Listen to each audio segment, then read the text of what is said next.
So guys, I'm going to be playing a short video for people to join in. By the time people join in, when we see that we have a quorum, then we can now kickstart. I'm just going to be playing a video from some of the success story of during the COVID-19 and how people are actually doing wonderful work during the COVID. So join me to watch this short video.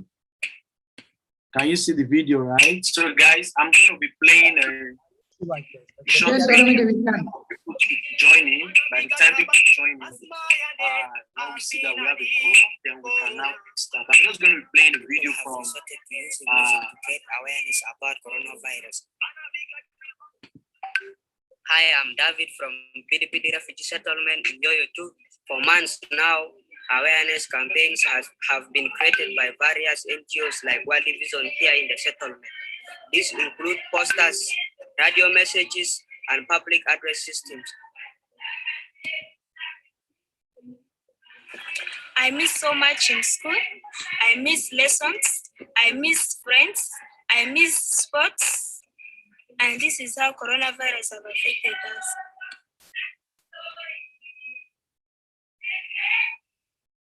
É difícil estudar sem a explicação do professor. Ensino as minhas irmãs a ler.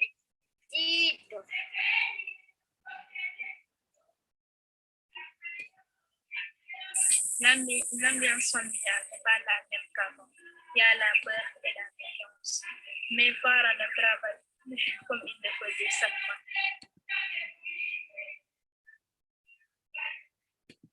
First, it was cyclone that washed our host away. Now another brought in our flesh coronavirus. Il est formellement interdit de faire le collectif.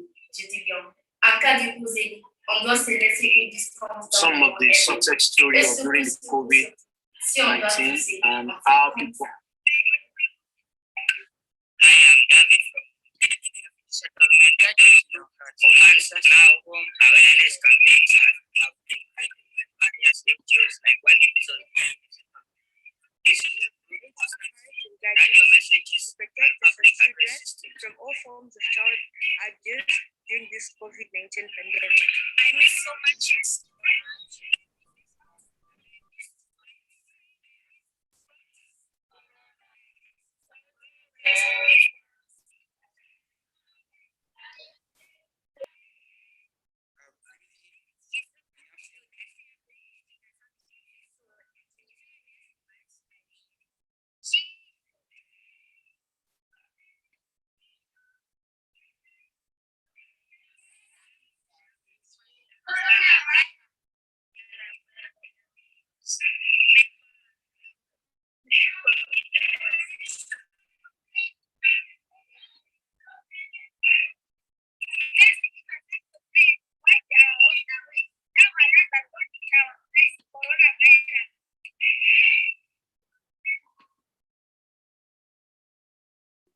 Okay.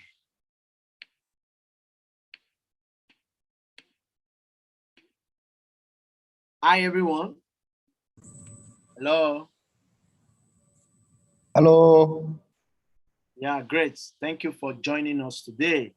I will shortly, I will be calling on the moderator for this session to join us. Please, let me just quickly give a ground rule for this conversation.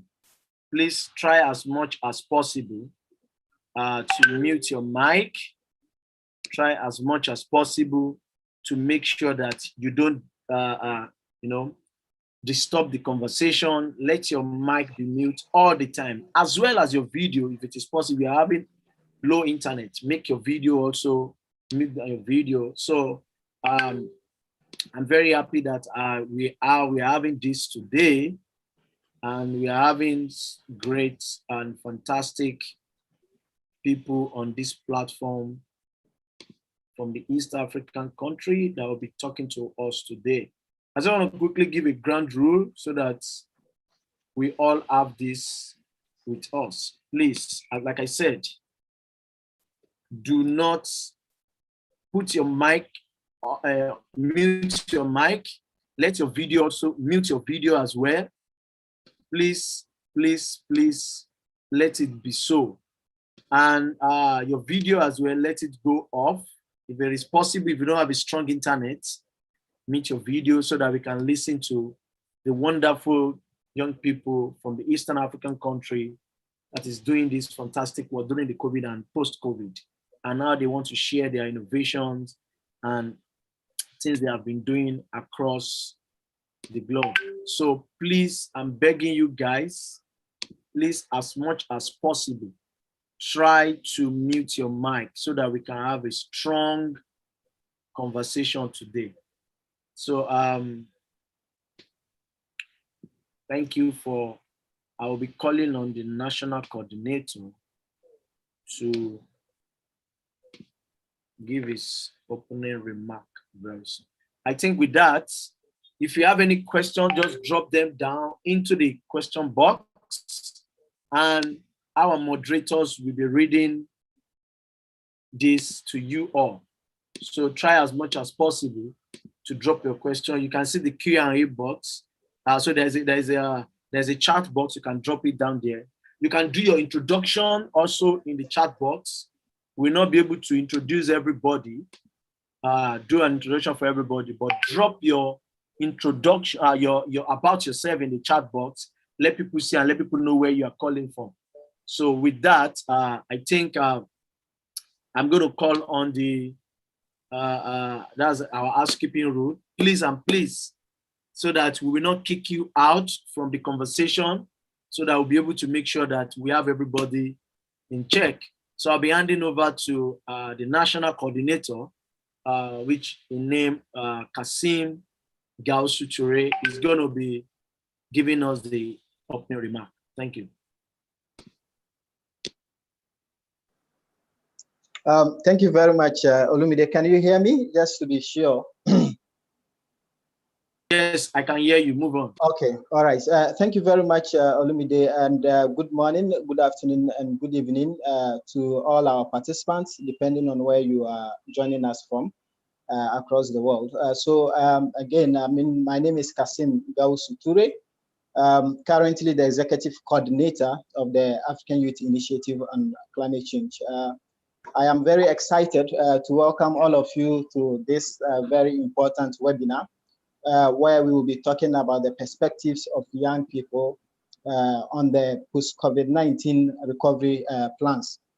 So to begin with, and also for the purposes of those who are not very familiar with the African Youth Initiative on Climate Change, let me just take 1 minute to give a background about AYIC. So AYIC, as in the African Youth Initiative on Climate Change, is an umbrella network of youth organizations that brings together young people and promotes active youth engagement at the international and multilateral climate change and environmental processes.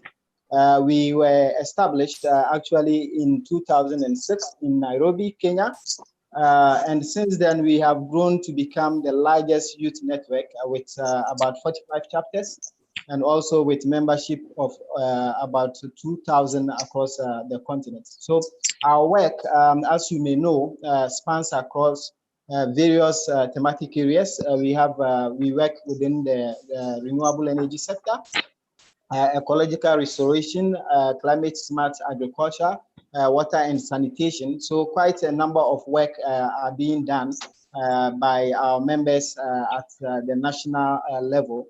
But then at the continent level, we have quite exciting initiatives, flagship program that I can share with you. And the first one is the AFRIOC. So AFRIOC is the African Youth Conference on Climate Change.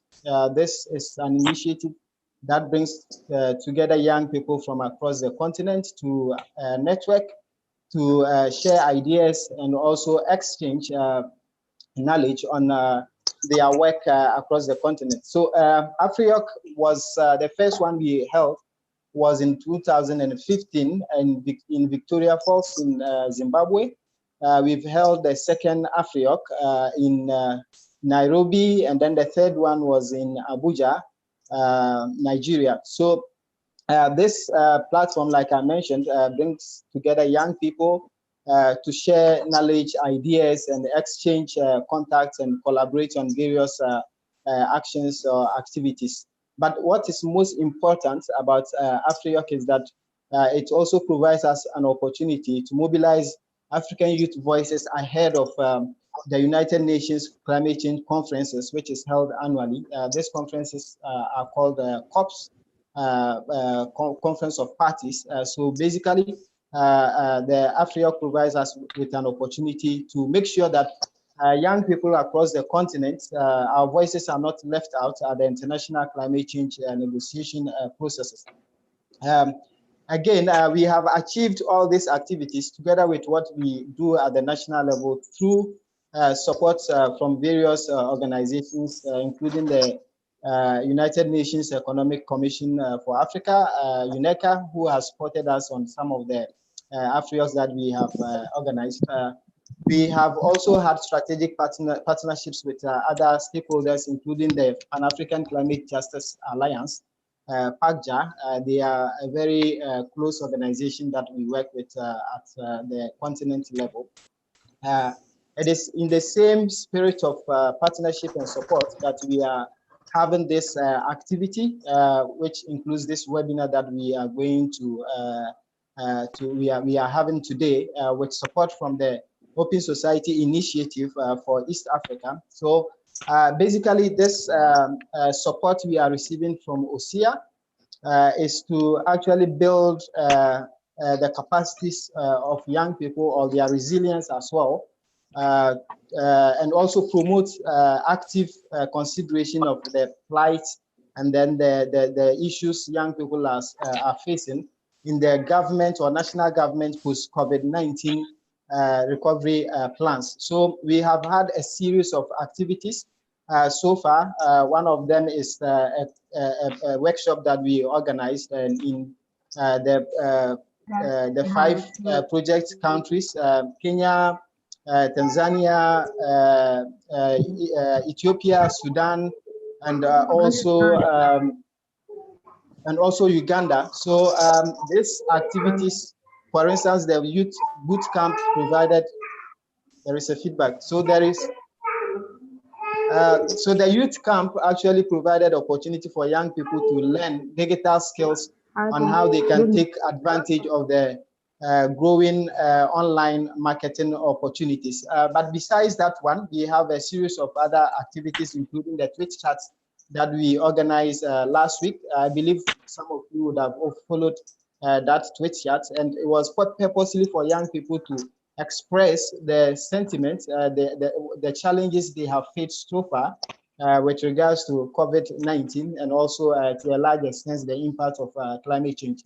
We still have a series of these initiatives, and one of them, as we are holding today, is the webinar to understand your perspectives and what you think your national government should include in their national recovery plans, because as we know, and as the background, the background will be shared to you by the moderators of this, but what is very important or critical is that young people have faced so much from the impact of climate change and also the COVID because of our position on the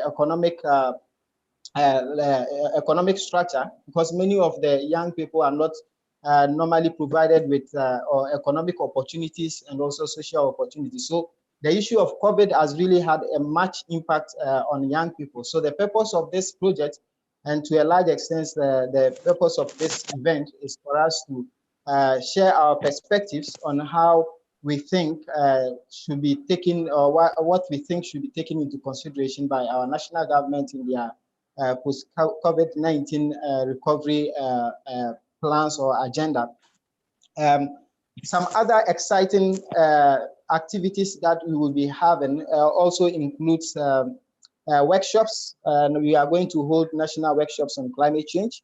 We are also going to have a webinar on climate finance because we understand that many of you and many of young, as IEC, we are very much aware of the active or the great initiatives that young people have on the continent. So, but the challenge has always been with the issue of finance, and we hope to hold a webinar in the coming weeks or months before the end of the year on how what opportunities are within the climate finance, and what young people can look up for within the climate finance. We are also going to hold workshops on climate change to build capacity, especially ahead of the COP26. So the countries that are actually benefiting directly from this project are going to be holding national conferences, and then I believe you would be able to participate if you are from these countries. But even if you are not from these countries,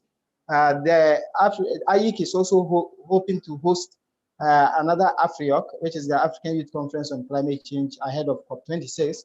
And we believe that this is an opportunity to further engage with you to understand what you think should be taken forward in terms of the needs and priorities of young people from the continent. So we really look forward to engage further with you. But to end, let me just also mention that we have been doing this with support from everybody who is within the IEC membership. And I would like to say a very big thank you to the executive team who have really pushed for the success of this project. And especially Mercy and Olumide. Mercy is our regional coordinator for East Africa, and Olumide, who is our communications director. I would also want to say a very big thank you to all our focal points, and of course you who are joining us for this important webinar. I am very confident that, and this is something I can assure you, that this webinar is not just going to be a one-way webinar, it's going to be a two-way, where you also have the opportunity to share your perspectives. We have very inspiring speakers, but it's not just the speakers who are going to be speaking, but you are as well going to be provided with the opportunity to share your perspectives. And and somebody may ask that, what is all this going to, where is all this going to end? I can assure you that all this data we are collecting, all this discussion we are having, we are going to make sure that we have everything put together, and this will inform IEC's advocacy for young people's inclusion in African countries' recovery plans. So beyond this webinar and beyond all this engagement, you should be also hoping to see, what your contributions have really yielded to in terms of making sure that young people are actively included in government post-COVID-19 recovery plans. Having said that, I want to once again thank all of you for joining us. It's going to be very exciting, and I will encourage you to stay with us till the end of this event. You can as well connect with us if you are just joining us and you really want to connect with us beyond this event, you can check out our website. This will be shared to you by through the message box, and then you can check up on our social media platforms. You can as well write to us, and we can connect you with your national focal points. And for countries that we are still not present, you would have the opportunity to represent AIC and also build the AIC movement in your country. Thank you very much, and I wish you a very successful discussions. Thank you, Olumide. Over to you, Olumide. Yes, thank you very much, Kasim. Can you hear me? Thank you very much, everybody. Thank you, Kasim, for that wonderful introduction. And I'm going to be handing over to Hassan. Hassan is one of our focal points, and he's going to be doing a little bit of webinar background. He's going to be reading what, apart from what Kasim has said to us, he's going to be telling us why we are influencing this kind of conversation and why this conversation is being, why we are having this conversation. So I'm handing over to Hassan, and as that goes on, we have two moderators for thank this you, session. Olumide, and thank you, Kasim. I hope you can hear me clearly. Yes, we can hear you. Yes, and thank you for the participants who have made today to join this webinar. Our webinar today is just based on African youth perspectives on post-COVID-19 recovery plans supported by OSIA. And this is something we really touch us as a youth, and it's impacting. So what are we going to talk about on this webinar? The impact of COVID-19 has affected every aspect of our lives and continues to push young people into the margins of the economy. People who are already vulnerable under the social and economic position in society are the hardest hit by the combined impacts of COVID-19 and climate change.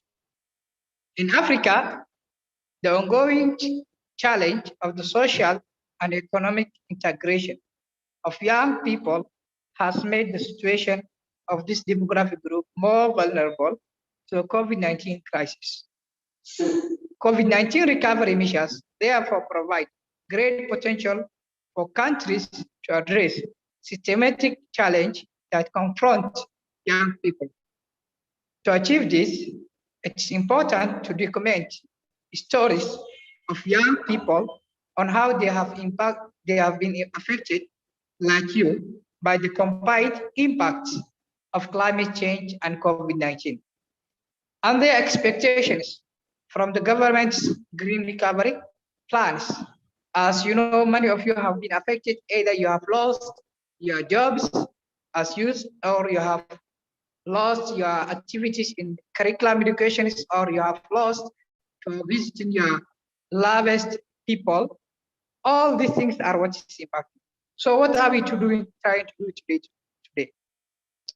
The African Youth Initiative on Climate Change, AIC, through this webinar, will provide an opportunity for young people from selected countries in East Africa, including Uganda, Kenya, Tanzania, Ethiopia, and Sudan. What are they going to do? They will share their stories through webinar.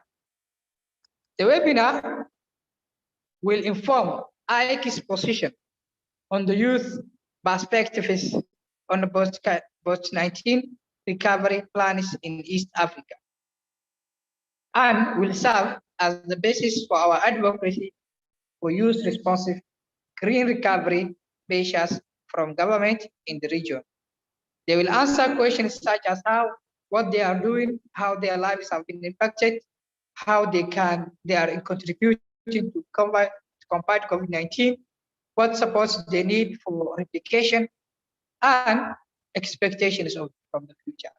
I hope all participants will enjoy this webinar and will take fruitful outcomes so that they can share with their governments and do effective things to respond appropriately to the needs of the youth and plan appropriately to the post-COVID-19 recovery plans. Thank you, Olumide. Over to you. Thank you very much. Thank you very much, Hassan. I think I want to hand over to Elizabeth. That she's going to be moderating this session with all the speakers and all our guests. I'll be all the young people that will be talking from the Eastern African country. So Elizabeth, the floor is here for you. Thank you very much. Thank you so much, everyone. It's good to be here. It's good to be interacting with other young people from different countries. Today, our panel is so diverse, and we really cannot wait to hear from them. Okay, I'm going to ask those that have their microphones unmute to mute them. Maybe host can kindly assist us with that, if you can mute everyone. Okay, I'll be doing that. Thank you. Oh, okay. Thank you so much, Olumide. And once again, thank you so much, everyone. Like I said, today our panel is so diverse and we really cannot wait to interact and hear what they have to say to us, all the way from Ethiopia, Sudan, Tanzania, Kenya, and Uganda. These are the people that will be on our panel.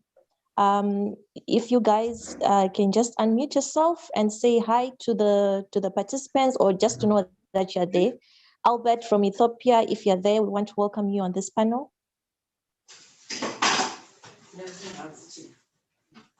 Albert, are you there? Hello, everyone. This is Abel from Addis Ababa, Ethiopia. Thank you so much, Albert. We have Hatim from Sudan. Hatim, if you're there, please say hi. Hatim, if you're speaking, your microphone is on mute.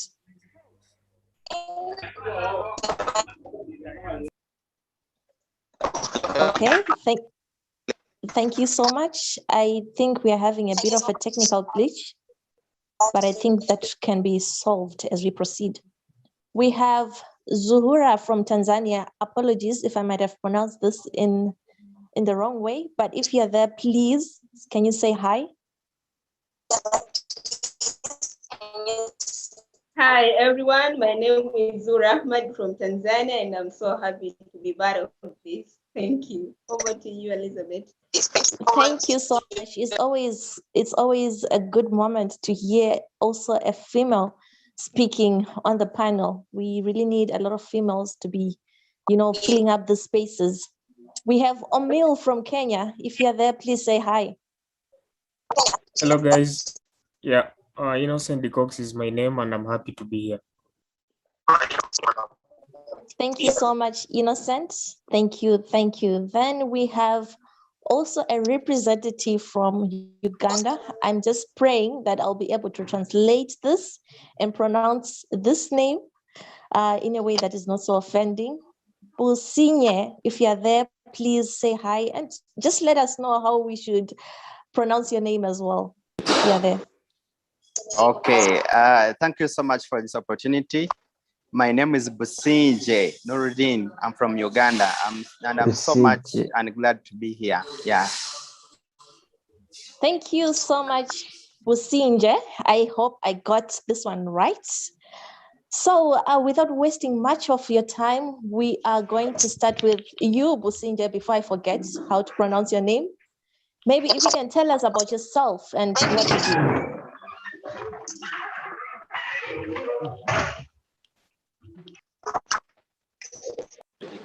Okay, yeah, thank you so much for this opportunity and for extending an invitation to the people of East Africa.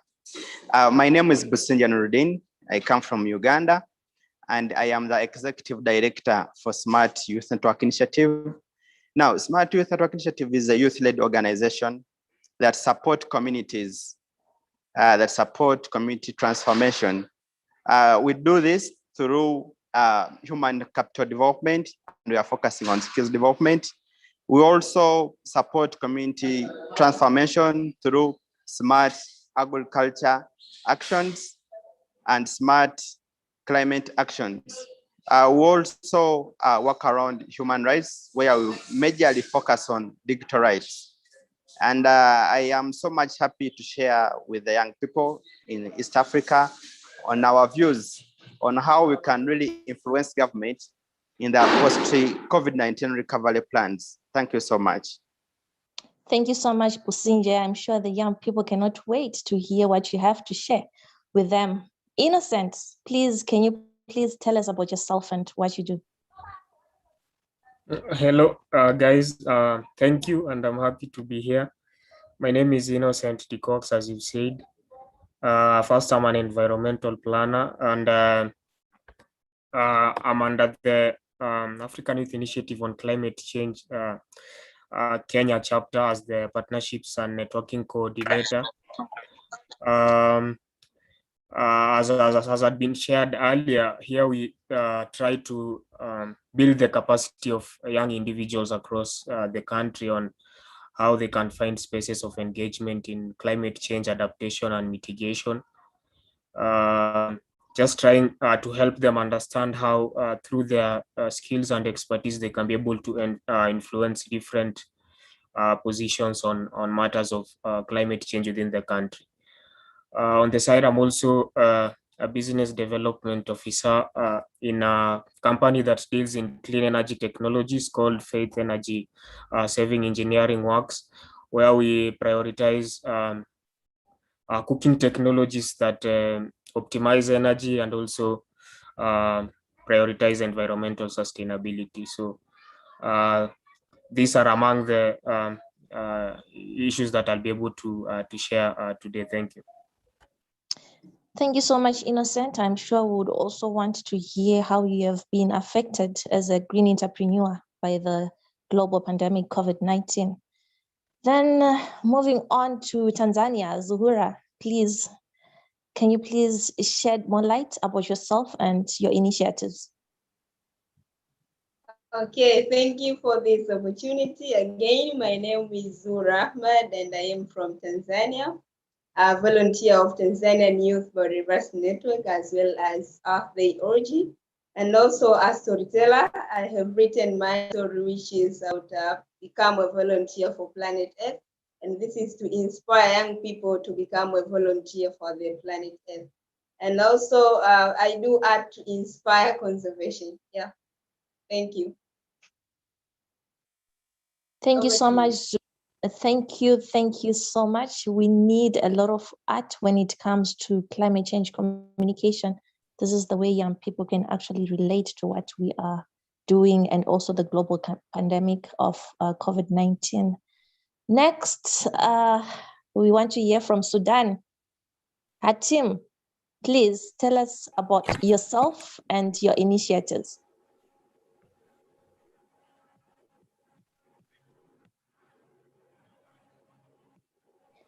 Hatim, if you're speaking, your microphone is on mute.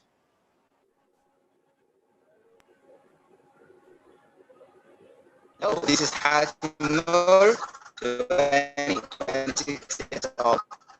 So that's why I'm from every school. And I was what are you hearing? Hatim, I'm not sure if it's me, but I'm struggling a bit to hear you.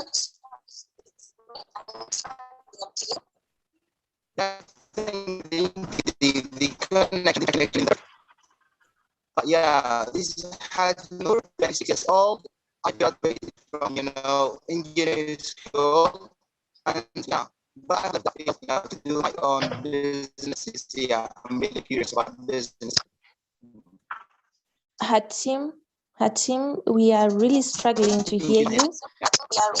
I will also ask you to do the introductions in the chat box. Yes, we are struggling to hear you. I think you're having a serious internet connection from your end, but all the same, I'm going to ask you to make use of the chat box, do your introductions in the chat box. Young people would want to hear about your initiatives and what you do. Thank you so much. We are going to move on to Ethiopia. Albert, if you can please share with us. Okay, thank you so much. I would like to thank and appreciate African Youth Initiative on Climate Change and Open Society for Eastern Africa for organizing this webinar for the benefit of youth in Africa.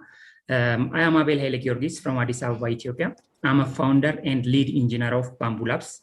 Bamboo Labs is a social enterprise working to address the problem of transport by making eco-friendly products, sustainable, eco-friendly, and affordable mobility options using the bamboo resource. By far, bamboo wheelchair and bamboo bike products are exemplary products in Ethiopia, and we have received some national and international recognition and awards with our innovative products. Thank you. Thank you so much, Abel. Did you just say you just received an award? Abel, yeah, that's correct.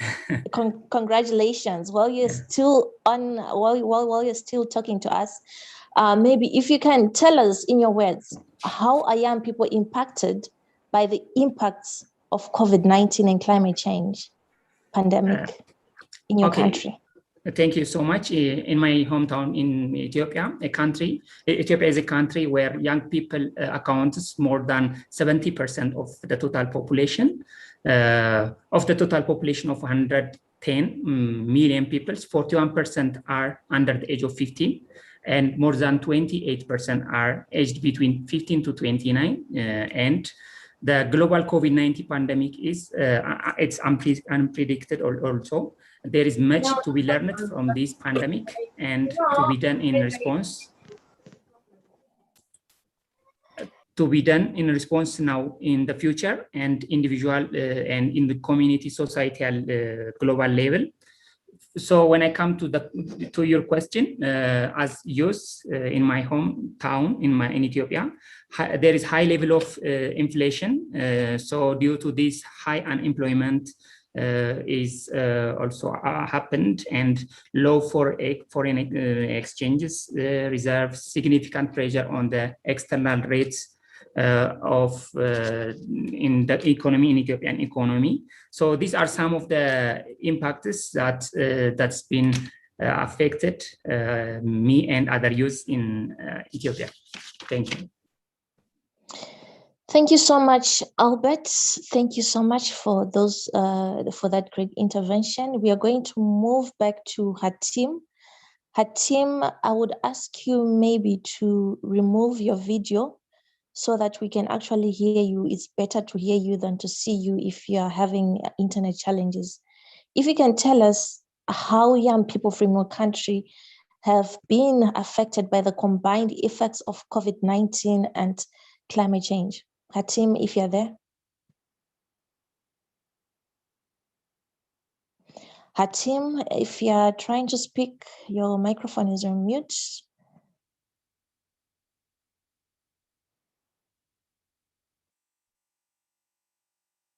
Okay, can you hear me? Just to make sure I'm not talking to myself. Yeah, we can hear you. I think Hatim is having a problem.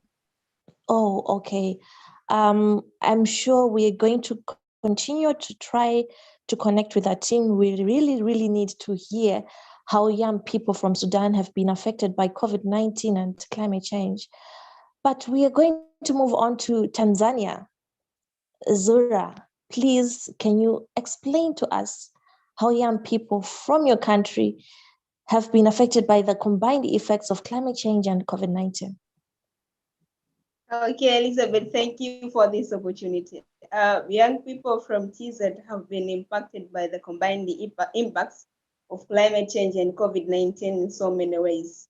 First and foremost, COVID-19 has increased the challenges in conducting climate research due to temporary closure of schools, universities, and even institutions and international organizations all over the country. So this is the challenge because we need data so that to talk about climate change and even to take action for the climate change. And also, another impact is unemployment. Youth become jobless as a result of falling of some economic activities and businesses like tourism and so many others. And another impact in Tanzania, youth of Tanzania experience increases in expenses and difficultness of life requirements. For instance, constant and regular purchases of face masks, sanitizer, and gloves. So this impacted our personal economy. And also another thing is as during COVID-19, physical movement was restricted in Tanzania. So this resulted into youth missed the opportunity even to attend for the COP26 Conference of the Parties 26 to present their ideas. So you can see how COVID interacts with the youth opportunities. And also even process of United Nations Environmental Program was postponed. And this was about engagement to youth and sorry. So even the process of United Nations Environmental Program was postponed, and this was engage youth in about the strategic plan for climate change. And also Biodiversity Summit was postponed. This is due to COVID-19. And another thing, there is advocacy and capacity building in community for climate action.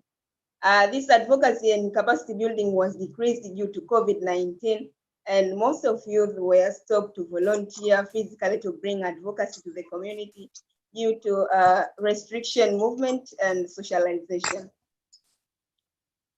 Also, another thing is Zura, I'm going to ask you to summarize that. Actually, to stop, I'll be back with more questions so that we are on time. We need to also hear from Uganda and Kenya. Thank you so much. Okay, if Posinje is on the call, please, we want to hear from you how young people from Uganda have been coping with the combined effects of COVID-19 and climate change. Please remember to keep it short. Yes, thank you so much for this opportunity once again. Now, when we talk about COVID-19 and the effect of COVID and climate change in Uganda, we have really had a big impact of both COVID-19 and then climate. Now, one challenge that was faced by the young people in Uganda by COVID-19, there was a huge increase in teenage pregnancy because of the lockdown. The schools were closed. The young people's safe spaces was really closed, and young people used to be at school so that they can be safe from the men and all that. Then another impact that is affecting young people because of COVID is jobless. A lot of companies turned out the people that used to work for them. That increased a number of jobless young people in Uganda. And then another thing is education. Education was really affected by COVID-19. When we move across to climate change, I can say that we have got a positive result in people in agriculture. A lot of engagements increased. We had a lot of food in plenty. Another positive effect of climate change and COVID, we had issues of flooding in some areas of Western Uganda, where floods came because of COVID. People couldn't reach out to them so that they can really get help. So in summary, that is the effect of COVID-19 and climate change in our country. Thank you so much.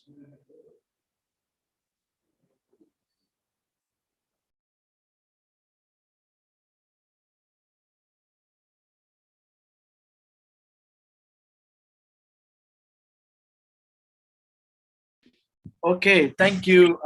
I think Elizabeth, maybe I don't think she's still on the call. She's on the call. Elizabeth, I think Basanga, you can unmute yourself.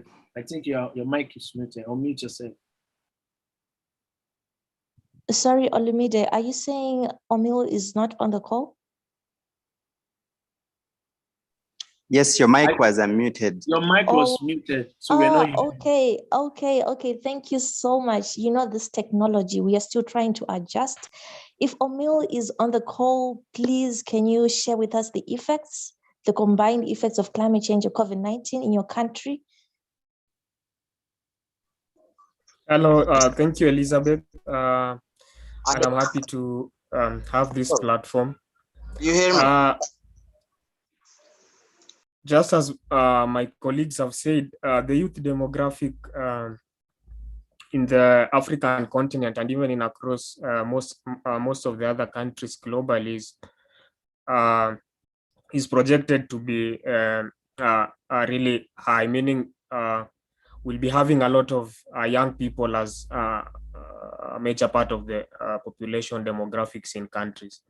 And what was there even before COVID and what has been there through the climate change discourse is that young people are still struggling with the issue of youth unemployment and how they can be able to embrace spaces to influence different discourses within this climate change space. And that is what you found that now with COVID, it has exacerbated that situation. So guys who are in positions, most of them you find now they're either retrenched or their modalities of engagement have been altered. But on the other hand, the pandemic has also brought an opportunity for young guys to be able to engage on matters of not only COVID-19 itself, but also climate change, but virtually.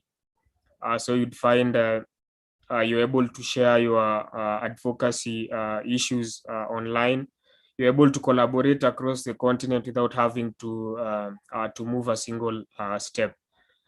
So I think for me, it's a two-faced approach. There are issues that we faced as relevant to the pandemic and through the climate change discourse, but there are also opportunities that as young people I would like to say that we should be able to embrace and see how we're able to move forward through such crisis. Thank you.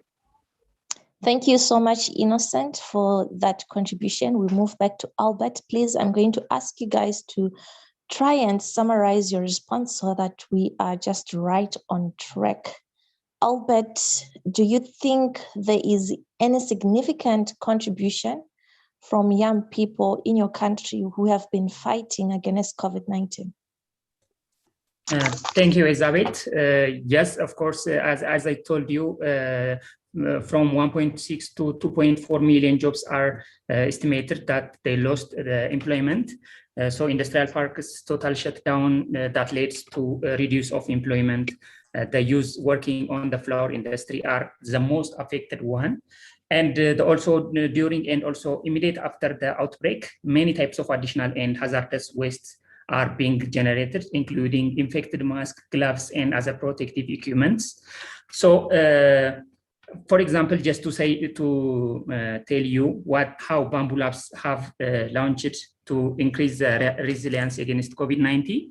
The Ethiopian government has recently launched the non-motorized transport NMT strategy for 10 years from 2020 and up to 2029 that outlines measures that the country will implement over the next 10 years to improve mobility and facilitate inclusive urbanization. So from our side, we are building made-to-order bamboo bicycle and bamboo wheelchairs. So we promote Bamboo Labs and cycling during COVID-19. And also we engaged ourselves with Transport Authority with affordable solution to sustainable, affordable and accessible mobility. So this is how we are as the Bamboo Labs trying to work against COVID-19. Thank you. Thank you so much, Albert. It's always good to hear from you and your bamboo initiatives. Hatim, if you're back, please, I'm going to ask you to maybe.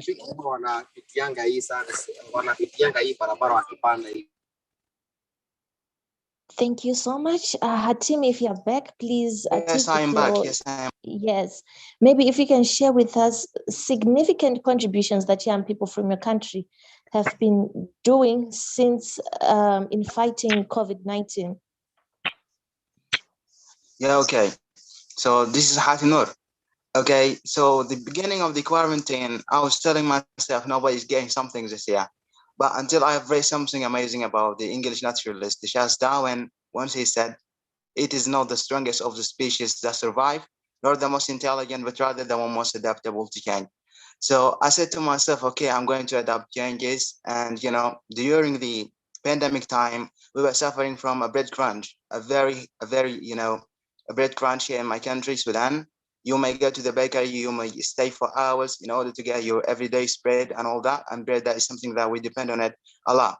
So a friend of mine, his name is Amin.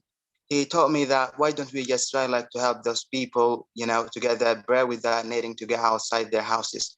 So I went to the bakery owner, I talked to him, and he was really a super supportive guy. And he agreed, yeah. And he agreed. So we went to people in their houses, asking them one by one, why don't you just give us the opportunity to help you to get your bread without needing to get outside. They agreed, and then we were using a donkey cart, and you know how a donkey could work very slowly, and people, they were really super supportive to us. Yeah, thank you. Thank you so much, Hatim. Zura from Tanzania, if you're there, the only female lady who is on the panel, if you can share with us what are the support needs for the replication of these innovations in your country. I'm sure we have had quite a number of initiatives that young people from different countries were doing in response to the COVID-19 pandemic. If you can give us a response to that, thank you. Okay, thank you for that question. As African people, would like African government to adapt electronic healthcare by engaging youth digital innovations to provide quality, affordable, and timely health service. And also in terms of food security, we calls for the strengthening of knowledge in agriculture through reforms of school curriculums that will lead to innovation in the sector. And also another thing, I demand packages for young people who lost their job as a result of pandemic, as well as increasing investment in youth entrepreneurship and innovation by financial support, either small and medium enterprises by giving them loan. Yeah. And last but not least, African Centers for Innovation and Excellence that can match education with the market needs through trainings, opportunities, digital skills and infrastructures in both urban and rural areas. Thank you. Thank you so much. I like the part you were talking about digital infrastructure support. That is a very, very key, important thing to be considered for the young people. Bosinja, if you're there, please, can you share with us what are the support needs that you might need to replicate these innovations that you were talking about in your country? Okay. Now, my prayers to development partners, first of all. Young people have gone ahead to innovate around COVID-19, but then also around climate change. For instance, Smart Youth Network Initiative, we went ahead with the young people to come up with a business solution, an online marketplace that support small business owners to access local markets and global markets. But then the government does not appreciate the energies, the solutions from young people. So we request government to adopt. And then we also request for recovery packages. Young people lost their jobs, they lost their businesses, and request for government and development partners to put aside a package, a finance support for them so that they can really recover. Yeah, thank you so much.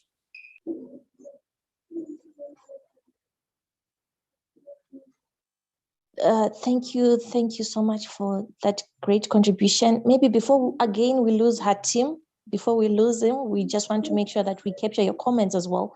What kind of support do you need to replicate the innovations that you were talking about?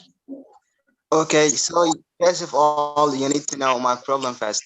So the problem here in Sudan was the interruption of the school system here in Sudan. All the schools, universities, and colleges were stopped by all means. And yeah, Ministry of Education have tried, Ministry of Education and the government have tried to solve this problem through depend on on e-learning, but possible here in my country because they don't have like a smartphone and all that.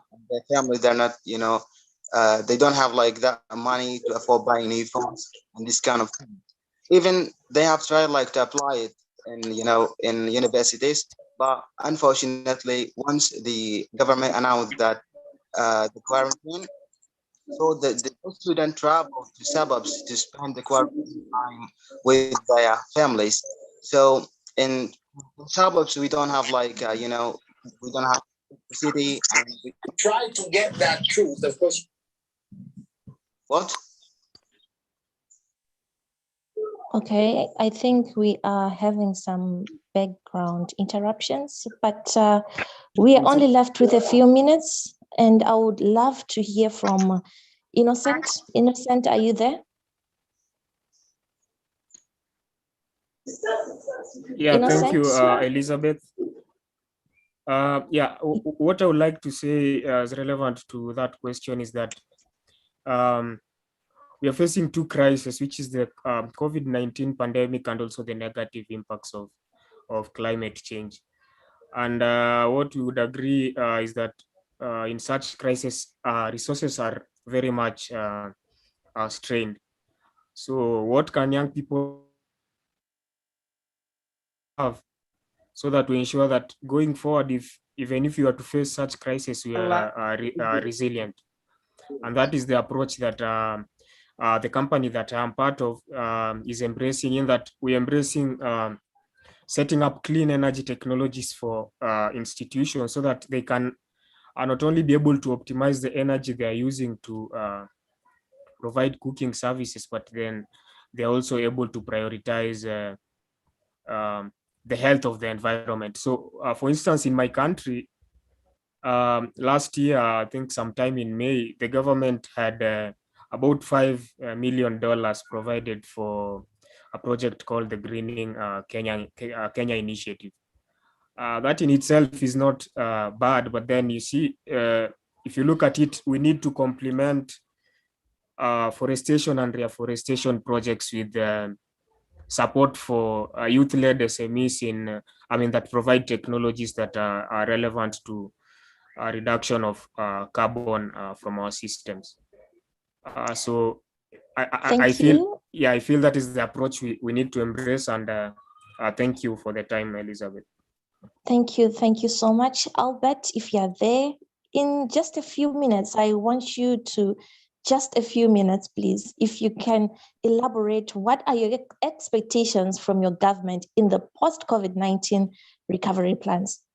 Okay, thank you, Elizabeth. Just to make it very short, our expectation from government is unemployment benefits for the youths and job retention programs for those who lost their employment during the crisis, and some interest-free loans for the youth-led SMEs, and innovative programs to create jobs, and also trainings in the digital skills and different sectors.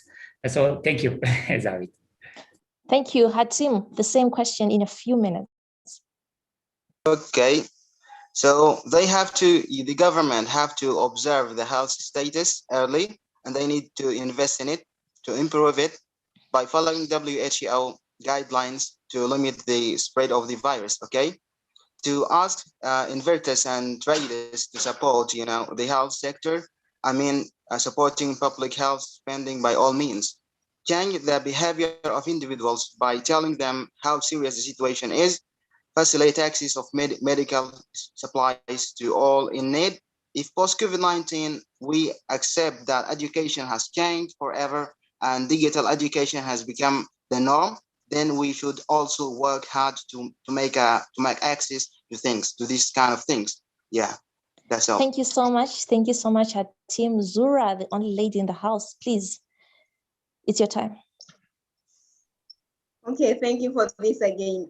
As African youth expectation on post-COVID-19 recovery plan, we would love to climate change being made the same urgency as one of COVID-19, meaning that we should use the same spirit to respond to climate action immediately post-COVID-19.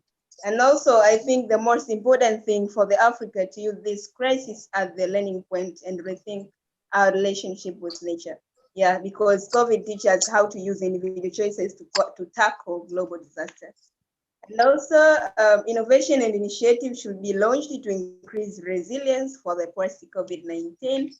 Last but not least, also, and I think a greater inclusion of young people's perspective for the post-COVID-19 recovery plan is vital to Africa growth and development. Thank you. Over to you.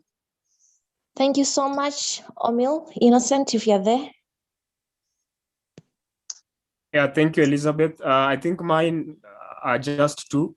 Countries should prioritize technologies that embrace a low carbon pathway for their countries, and then governments and other stakeholders should also empower the young people in readiness for the fourth industrial revolution. Thank you.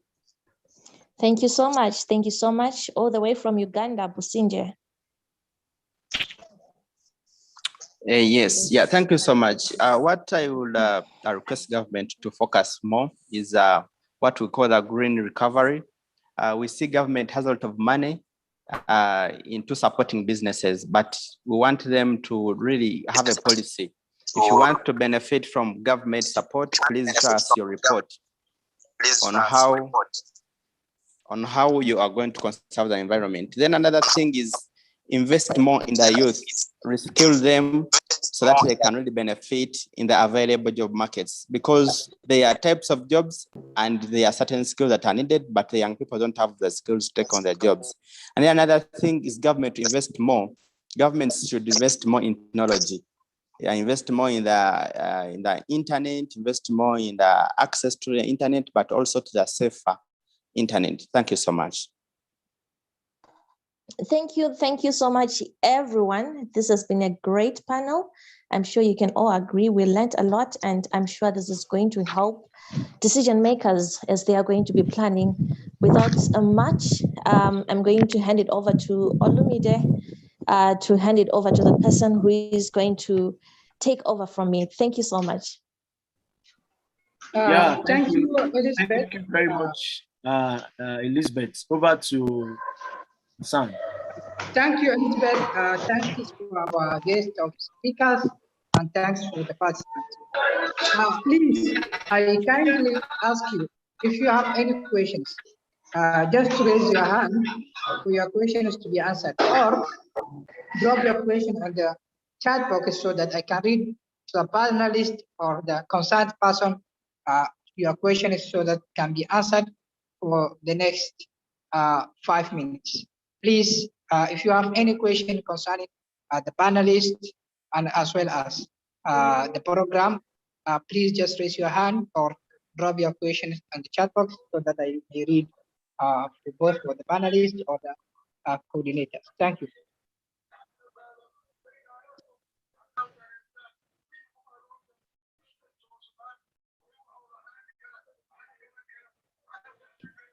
Okay, I have a contribution, guys. My name is Olumide Idowu. I just want to ask all the speakers today.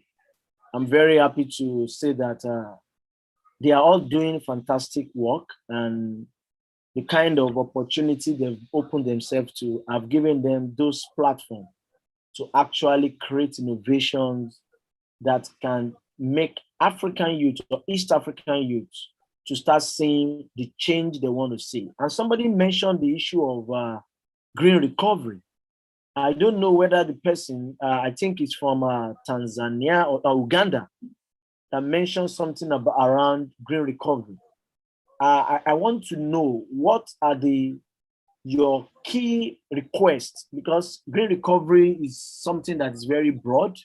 We can tie it to climate finance. We can tie it to green jobs.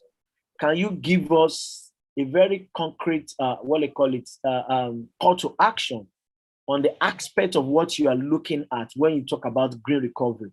Because I was in a call this morning and it was about green recovery, climate finance, how Africa can start looking at driving finance mechanism towards environmental projects and activities. So can you tell me, and relating it to your country and the East African country? Thank you very much. Yes, thank you so much for this opportunity. Once again, my name is Businja Nuruddin. I come from Uganda. Now, when we talk about green recovery, governments have been awarded a lot of money by IMF. Speaking on my country, Uganda, per se, we have got a lot of money from the donors, and the money is not focusing on, is focusing on COVID recovery. But then as Smart Youth Network Initiative, and then as young people, we want to influence government to focus. All businesses that are going to benefit from this money are supposed to have a report, an environmental conservation report or something, or assessment. They present this assessment to government, and then they get the money. But we find that government gives COVID recovery money to businesses that don't have a report on how they are going to conserve the environment, on how they are going to, conserve or fight against climate change. So as young people, we are mobilizing ourselves to come up with the youth manifesto on green recovery, and it is in process. We request for maximum support from the organizers, the Africa Youth Initiative on Climate Change, so that we can really have a strong voice, a strong document paper recommendation to government, so that they can really prioritize green recovery in all their processes. Thank you so much.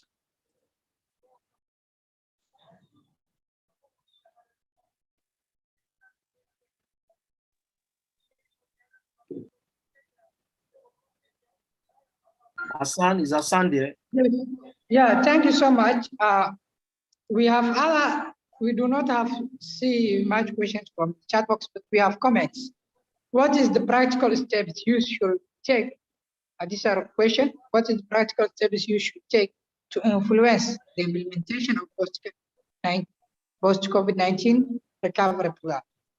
What can we take as a youth for these things to take the government's step? Well, maybe I can step in still to answer that question. Now, the youth we have a key role to play in the implementation of the plans. First of all, we must be available when we are called upon. Be available. And then another thing, look for information. Have knowledge on all these processes, on all these implementation plans. Another thing is keep yourself with the necessary skills. Because when they are looking for a youth to be part of the implementing team, you're supposed to have the needed skills. So as young people, we need to, first of all, be educated. We need to avail ourselves. And then we also need to equip ourselves with all these skills. Go online, attend a few online courses on some of these things. Thank you so much. Thank you so much for responding to that question. We have another comment, not a question. They said youth should grab continental opportunities like Tony Elimilo Foundation, where I am a mentor for startup grants. How can youth go for such grants?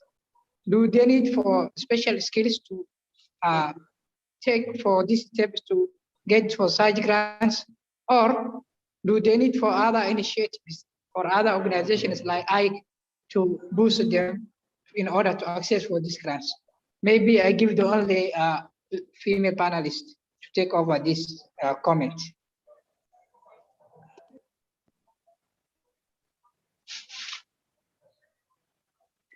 Okay, Hassan, let me also, I think I can see John Henry is raising his hand up. John Henry, can you please ask a question, please, as well? Thank you so much.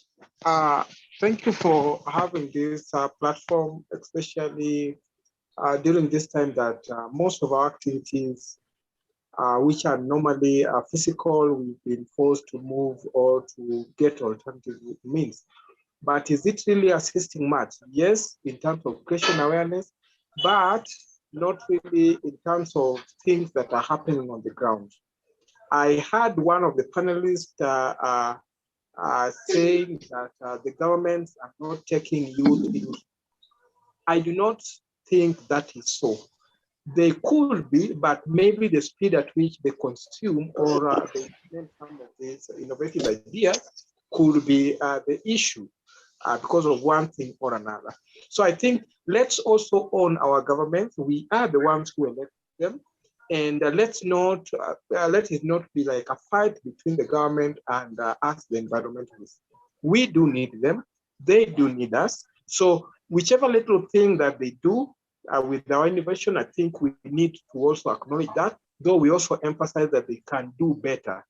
So I just wanted to have that approach of let's acknowledge the good things that our governments are doing, but also try to do, if the government can't do the much that you expect out of them, then you as an individual can also come up with initiatives to complement, to supplement, and also to help the government or to help us achieve the corrective things. I just wanted us to see any other innovative idea that will not require a lot of policies and things that require big time or a lot of information. For example, I can organize for a tree planting in my village. Maybe I plant 100 trees every month. I'm contributing towards climate change recovery, though I don't have to wait for the government to come up with a program that geared towards planting 1 million trees. That small change is what makes a big difference that was. Thank you so much. Thank you so much. We also have Ahmed Yunus. His hand is raised. Ahmed, can you please ask your questions? Hello, everybody. Thank you for all the speakers, and thank you all the persons to participate in this events. My question for all the speakers: what are the lessons learned from the experience of COVID-19 on the African continent? Thank you. Ahmed Yunus, I don't think we get that question. Maybe you can repeat yourself, please. Maybe you can say that again. Yeah. Yes, my name is Ahmed Yunus, National Focal Point on African Youth Initiative of Climate Change, Sudan chapter. My question: what are the lessons learned from the experience of COVID-19 on the African continent? Speakers, were you able to get that? Yes. Okay. I will send question in chat. Okay. Yes, the question is clearly. Yeah, he said, Ahmed, what are the lessons experienced for the African youth yes. in the period of COVID-19? What was yes. The lessons experienced? Your question was clearly heard. Maybe one of the panelists can take over. I think I can avail some response to that. Now, the key lessons that governments and people learned in COVID-19 is to save. You know, people were not aware, they were not ready for COVID, but we needed to save. That is a key lesson that we learned. And another lesson that we learned in COVID is to conserve the environment. I know COVID is brought by cutting down the trees. These viruses used to hide in forests, used to hide in animals, but because we have gone ahead to cut all the trees, this is why we see such diseases coming up. And we never know, some more deadly diseases are coming up. So we better plant trees, we better conserve the environment, we better know proper methods of depositing waste and all that. So those are the key lessons. And then another lesson is about technology. We really need to adapt to technology. We really need to appreciate the use of digital platforms and then the energy of digital. Yeah, so those are some of the lessons that we really learned in COVID-19. Also, sorry to add that. Yeah, this is Hatim. I wanted to ask something that what we've learned during this COVID-19 is change is part of life. It could be hard, it could be easy, but it's still part of life. So thing that has used to seem like normal thing, but during the COVID-19, during the pandemic, it seemed like abnormal, really. We have learned that like to adapt new changes. what I've learned. Also, to add that COVID-19 teaches how to use individual choices to tackle global disaster. And also we learn how quickly human can respond when faced a problem. So from there, human health and environmental health are two sides of the same coin. So if we responded to climate change crisis as we are doing with COVID-19, then we'll be making that progress. Thank you.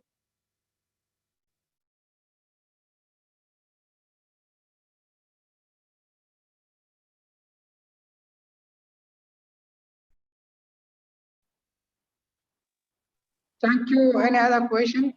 We don't see questions from the hand raised. There's no question in the chat box. But we have a comment from Maggie where she says resilience is about to drive on, where most of our African countries need for resilience, especially adaptation programs. And we know that climate change will keep on continuing and will be affecting and impacting Africa the most, especially the youth and our vulnerable mothers and sisters who are the most, when it comes to both the drought and flood, they are the front liners who have been impacted. So this will be continuous, and Maggie's response to this in resilience is an appropriate measures for African government and civil society organizations to take it in place so that people, when it comes to such an event, they are already adapted, they are already strengthened so that they can be resilient to whatever it comes. Thank you for the panelists. I see other comments. Hello, Hassan, kindly. Yes, come on, please. Okay, thank you. I just wanted to add something from what Olamide had shared on green recovery. I think we are in that we are trying to tackle, to approach it in three ways from my perspective. That is people, technology, and also financing. So with young people across the African continent, what skills and expertise are we embracing so that if we find ourselves in such a situation again, then we are resilient enough to soldier on? With the technologies that we have, which technologies are we advocating for at the grassroots levels to enable countries embrace a low carbon pathway, for instance? And in terms of financing, are we able to push institutions, or rather stakeholders, enough to be able to direct their financing to environmentally sustainable initiatives? And the issue of financing, I think, across the African continent and also across the world is a very critical one, because you find the finances are there, yes, but then what the finances are supposed to support is not what is really the case at the grassroots level, which I think it's something as young people we need to tackle going forward if we are able to deal with crises such as this. Thank you.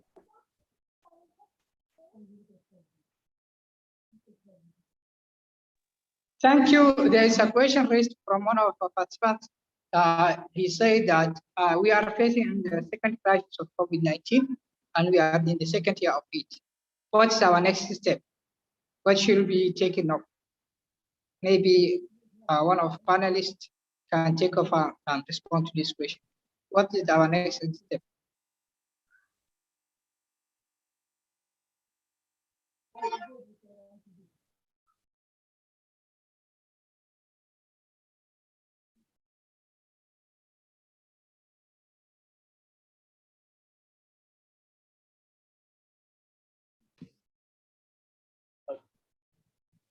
Okay. I think I hope we still have our panelists. Yes, for the panelists, yes. What is the next step? Since we are facing on the second year of COVID-19, and we don't know what will happen on the third year. Now, what I can say about the next step, speaking of my mind, is to invest more in research. Government need to invest more in research. And then the next step is get new skills that are really needed for the available job markets, because we see different types of jobs, but then we don't have the skills for these jobs. And then another thing is to really embrace, the next step is to embrace technology. There is, we are not going to do away with the COVID as per now, but then we need to embrace the new technology, embrace working from home, embrace these Zoom meetings, embrace conferencings, the teleconferencings, and then the multitasking, you know. Yeah, so that is the next step. So all young people, we invite all young people to really mobilize themselves, be available to take over these new skills and technologies. Yes. Thank you so much for responding to the question. I have also two questions in mind, which is measured about on retooling or reskilling and about the connectivity issues of the internet. We know that people are not equal when it comes to access of the internet. How can, for those people in the rural area who cannot access the internet, who cannot afford to buy the bundles, can be brought on the table? My other question is that in retooling or reskilling for our young, we know that they have already gone to several stages of studying, from primary to secondary to tertiary education. They have been invested some with money from their own parents. Where will they get the other money that will retool themselves in order to adapt to the new jobs that they are coming? Maybe any panelist can answer this question. Thank you.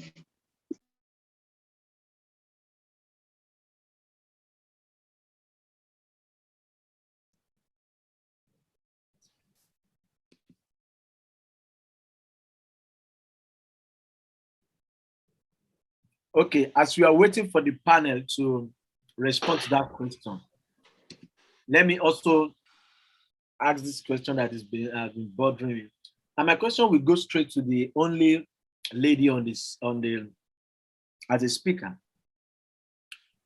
Can I ask that what are the role of gender, as in how do you see the impact of this COVID issue on gender, and how are they really coping towards this? Do you have any scenario or any example of how they have been impacted, and how is your organization or you per person, how are you contributing in making sure that you are doing something to help them actually in your country? Thank you.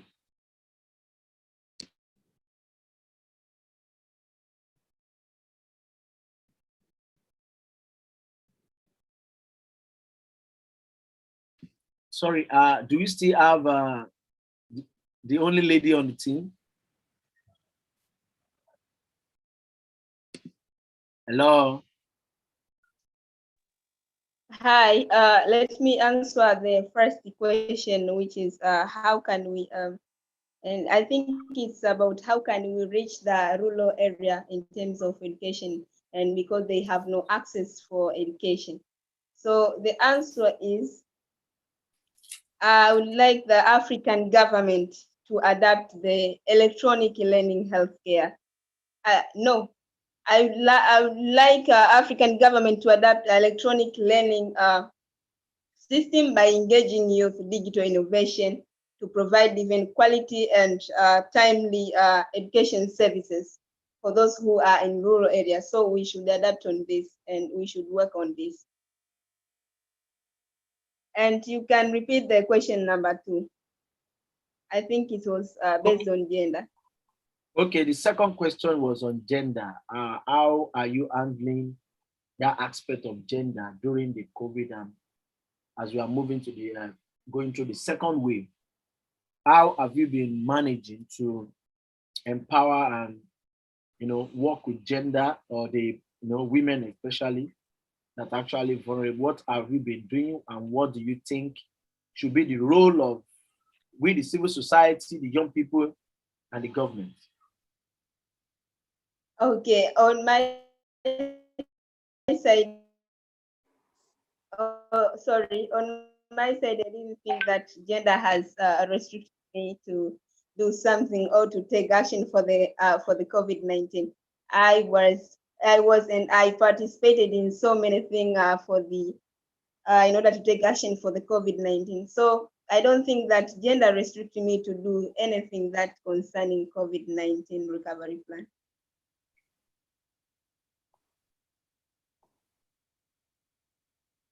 Thank you. We will take the last two questions from Maggie. And Maggie, our question goes in this way. How can education change to support youth innovation? The other question is that, what if we are reconsidered school as a multi-generational learning communities? Maybe our panelists can take or can divide these questions among themselves.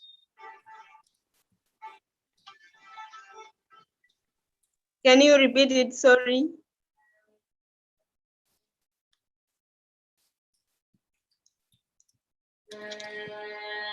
If you,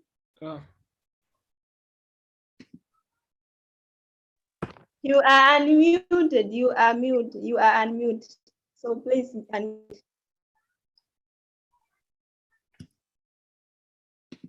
Sorry. The question was that how can education support youth innovation? The other question is that how about if we reconsider school as multi-generational learning activities?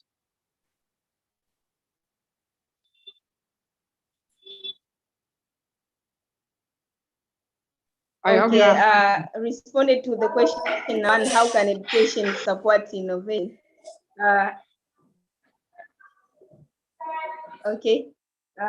To respond to question number one, how education support innovation in my country, I have seen that education support innovation, but because I have seen a young man studying an IT, information technology, and now has been innovating an online clearance platform where a university students can do clearance online.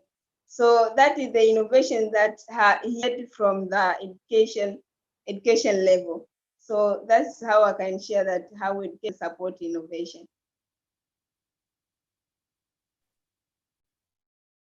Yes, I hope I will give over to you so that you may give the other moderators who are supposed to take place. Thank you.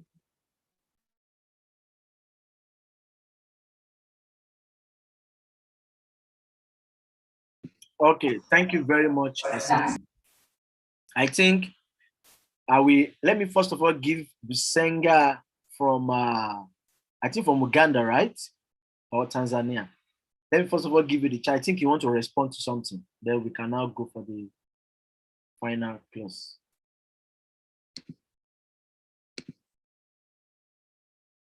Okay, so quick one. Thank you very much, Hassan, for that great moderating of the session. I just want to quickly end this call by saying that thank you very much to all our speakers. But before we go, is it possible for us, all the speakers, I want to give you 3 seconds, or let me say 5 seconds, to give us your closing or your parting shots from this webinar today. Just what you feel that you want to say, the message you want to send out there, not only to the government, to the people, to everybody that is involved in this COVID-19 issue. So I will start with Senga. Yes, thank you so much. Let me come first. My name is Businja Nuruddin. I come from Uganda, not Tanzania. Now, my closing remarks is calling upon youth to really work together, to really partner up together, because you cannot work alone. So we really need to work in groups. We need to formulate partnerships between each other. Then I also call upon government to invest more in technology, but also invest more in education and access to information.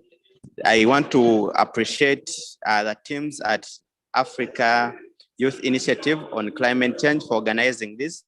But I also appreciate Hosea for giving us an opportunity to share our solutions and works and engagements with other young people. Thank you so much.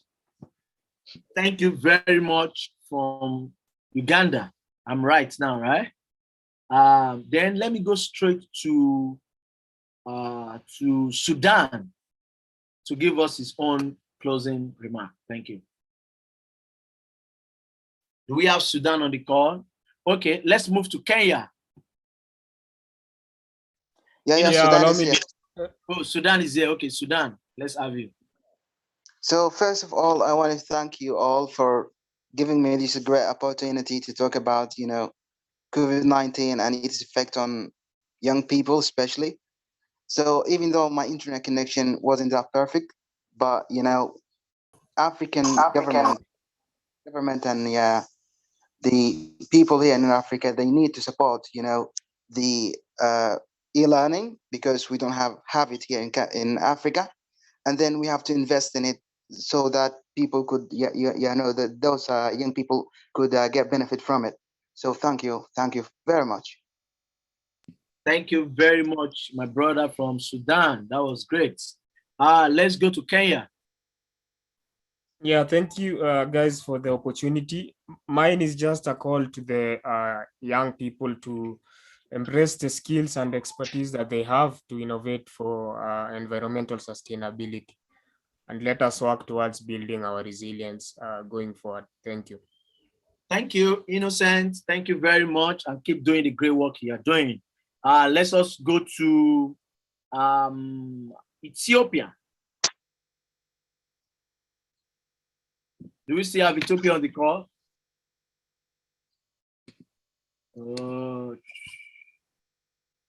Asim, right? Okay, so let's go to Tanzania. Give us your party. Okay, thank you so much. First and foremost, thank you for this opportunity to be part of this.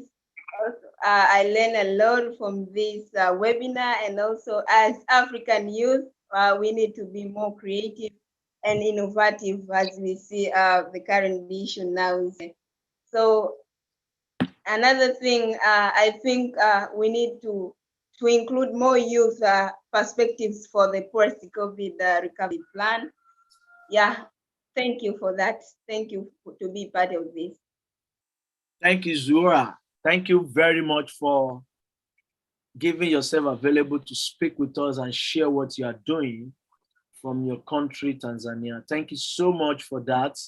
And we know that we will continue to engage more, both in the continent and other region, country in Africa. Thanks for giving us this opportunity to hear from you all. Thank you, Useni. Thank you, Elizabeth. Thank you, Innocent. We really appreciate your time and what you've contributed to make sure that this conversation was able to, get to a way whereby we hear from a lot of great people. So let me also use this opportunity to call on the executive coordinator. He's going to be giving us his closing remark and what next. Thank you very much.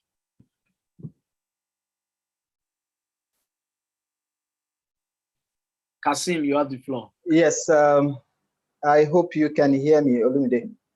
Yes, we can hear you. Okay, so thank you very much for the great moderation.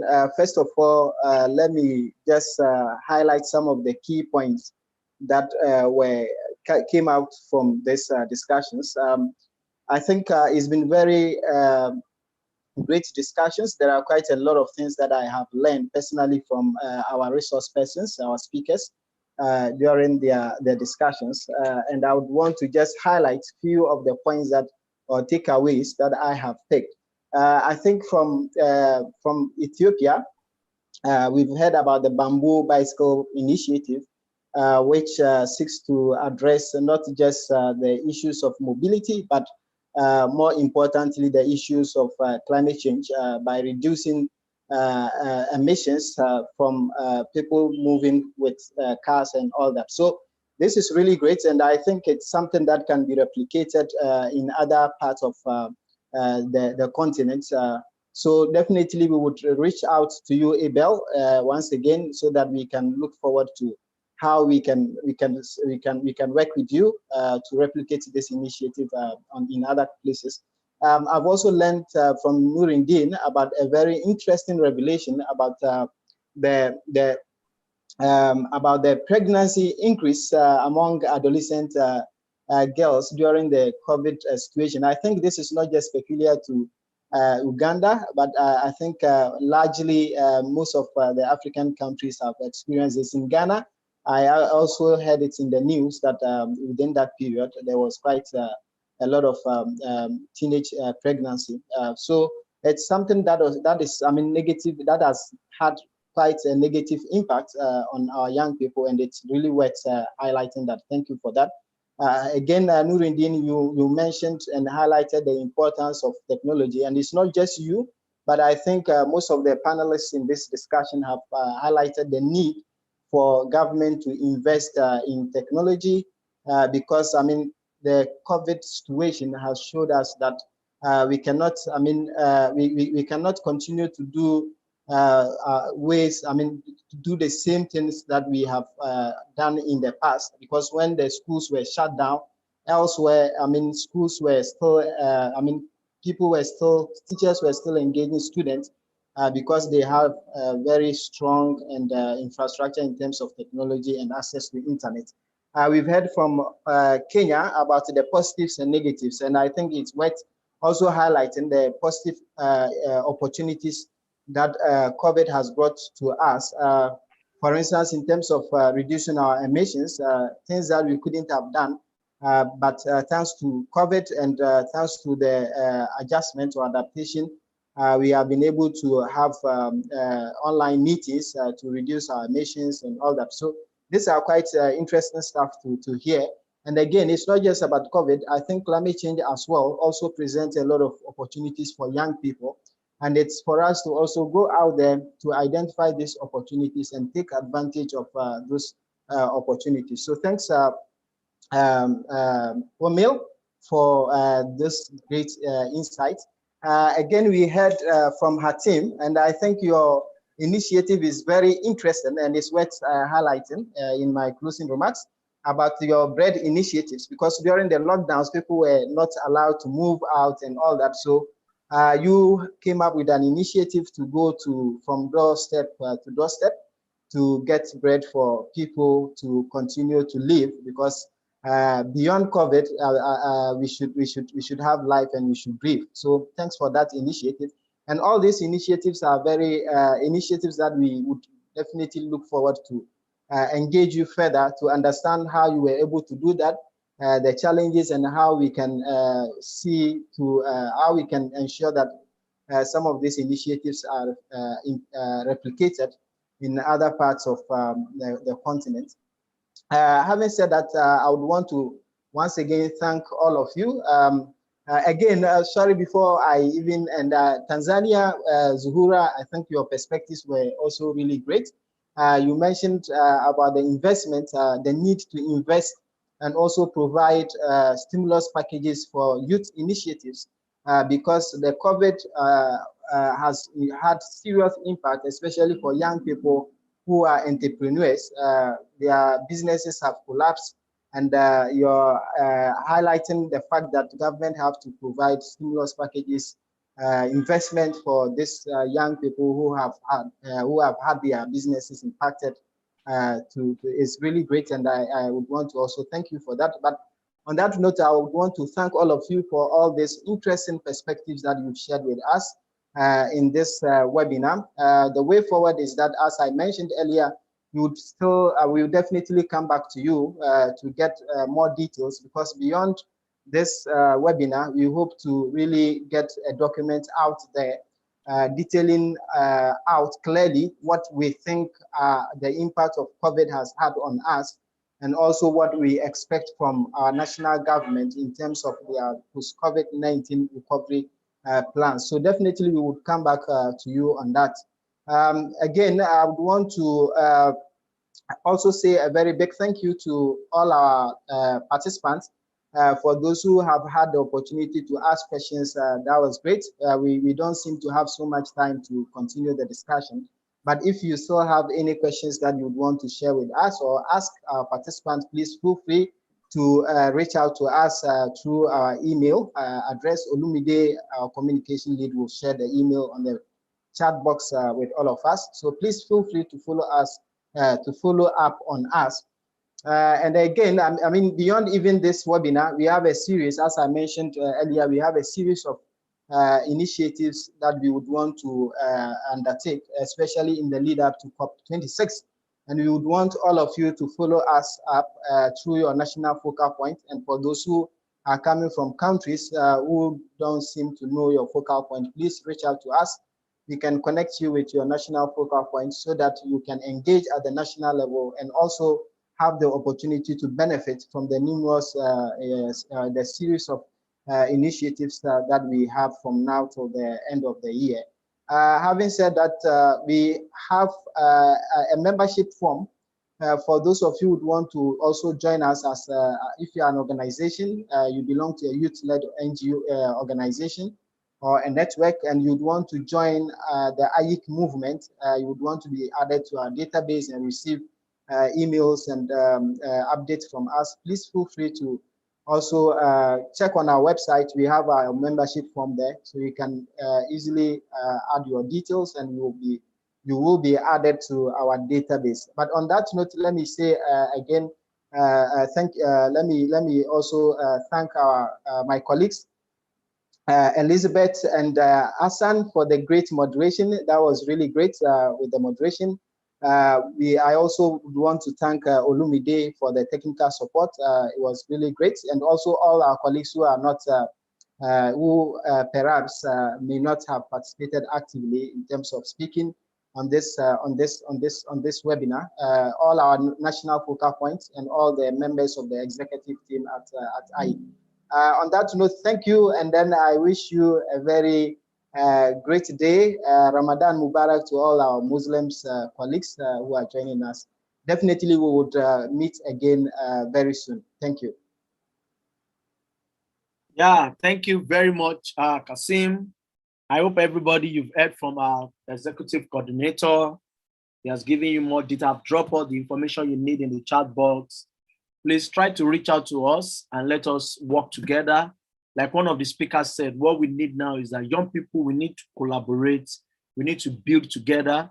We need to strategize together so that we can have a strong voice to face the leaders that are all promising us sort of things, so that we can also be able to work hand in hand and say the same language, speak the same words, and have the same agenda. So on this note, my name is Olumide Idowu. I'm the Communication Director for African Youth Initiative on Climate Change. And I'm saying thank you very much. And we hope to see you in all our social media platforms, through our emails, our Facebook, our Twitter, and all other means of communicating with us. Bye and have a great evening. You can unmute your mic and say bye. Unmute your mic and can you unmute your mic and your video? Let us take a picture before you go. Bye. Thank you. Bye. Can we take a video before you guys go? Can you take a picture?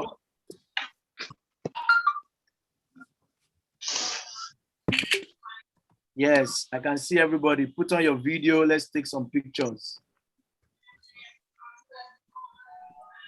You can do something very, not too nasty. Wow. All right. Thank you very much. Yeah, good.